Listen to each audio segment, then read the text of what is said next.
एक बार एक राजा ने इतिहास की सारी समझदार बातें लिखने का निर्णय किया ताकि आने वाली पीढ़ियों तक उसे पहुंचाया जा सके।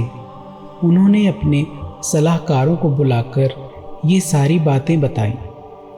सलाहकारों ने काफ़ी मेहनत के बाद इतिहास की सारी समझदारी भरी बातों को एक किताब में लिखा और राजा के सामने पेश किया। इतनी सारी किताबों को देखकर राजा को लगा कि इतनी सारी किताबें लोग पढ़ नहीं पाएंगे, इसलिए उन्होंने अपने सलाहकारों को इसे और छोटा कर लाने को कहा। सलाहकारों ने इस पर फिर से काम किया और इस बार उन सारी किताबों को संक्षिप्त करके एक किताब में तब्दील कर फिर से राजा के सामने पेश किया गया। राजा को वो एक किताब भी काफ़ी मुश्किल लगी।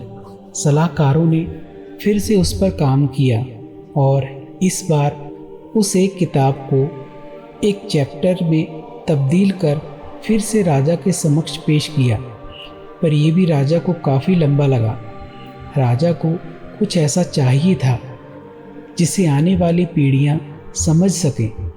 फिर से सलाहकारों ने उस पर काम करके उसे सिर्फ एक पन्ने में संक्षिप्त करके राजा के सामने पेश किया, पर राजा को यह भी लंबा लगा।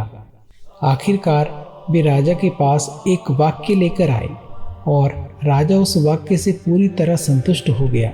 राजा ने निर्णय लिया कि आने वाली पीढ़ियों तक अगर समझदारी भरी सिर्फ एक वाक्य पहुंचाना हो तो वो वाक्य होगा, भोजन मुफ्त में नहीं मिलता।